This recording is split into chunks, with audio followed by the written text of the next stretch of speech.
La question des repas est très importante chez Saint Benoît et au chapitre 56, il aborde cette question-là d'une manière un peu spéciale. C'est au sujet de la manière dont le responsable reçoit des hôtes à sa table. Donc il y a là une responsabilité particulière à l'égard de ceux qui frappent à la porte du monastère, où l'abbé, le responsable de la communauté, est impliqué d'une manière très, très forte. Ça veut dire qu'il a un endroit, une salle, peut-être même un logement qui permet d'accueillir, d'honorer les hôtes et de rompre le jeu avec eux quand c'est nécessaire.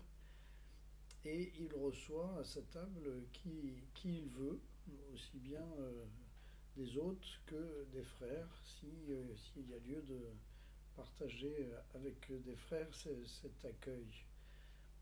Ce sont des coutumes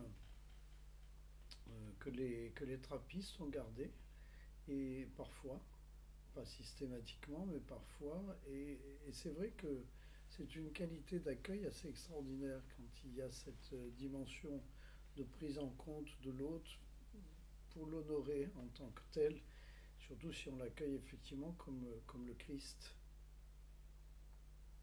Euh, on a perdu davantage cette dimension dans d'autres traditions, dans d'autres communautés monastiques, et je crois que ce serait bon de le retrouver.